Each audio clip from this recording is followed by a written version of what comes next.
এবার ফিল্মফেয়ার অ্যাওয়ার্ডে বসেছিল তারার হাট। ম্যাক্সিমাম স্টারকেই দেখতে অসম্ভব সুন্দর লাগছিল। যেমন মিমি চক্রবর্তীকে দেখতে অনেক সুন্দর লেগেছে, জয়া হাসান, শুভশ্রী গাঙ্গুলি, সবাইকে দেখতেই অনেক ভাল লাগছিল। তবে ডিফারেন্ট কিছু তো থাকবে, যেমন হচ্ছে এই যে মানালি, সে নাকি নিজেকে বাংলার উর্ফি জাবেদ মনে করে। এছাড়া আরও অনেকজন ছিল। ছিল শ্রাবন্তী। শ্রাবন্তী কিন্তু একটু হেলদি হয়ে গেছে, তার জন্য সবাই তাকে নিয়ে নানান কথা বলে। ছিল আমাদের চঞ্চল ভাইয়া। চঞ্চল ভাইয়াকে দেখতে অনেক সুন্দর লাগছে।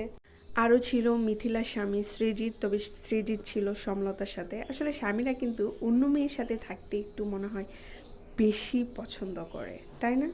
যদিও সব স্বামী সেম না, তবে কিছু কিছু স্বামী নিজের বউয়ের চেয়ে অন্যের বউকে বা অন্য মেয়েকে বেশি পছন্দ করে। যাই হোক, এছাড়া ছিল বনি কৌশাম্বী এবং ছিল বিক্রম। বিক্রমকে খুব ভাল লাগে, তার অভিনয়ও অনেক ভালো লাগে। এছাড়াও ছিল এভারগ্রিন লেডি ঋতুপর্ণা সেনগুপ্ত।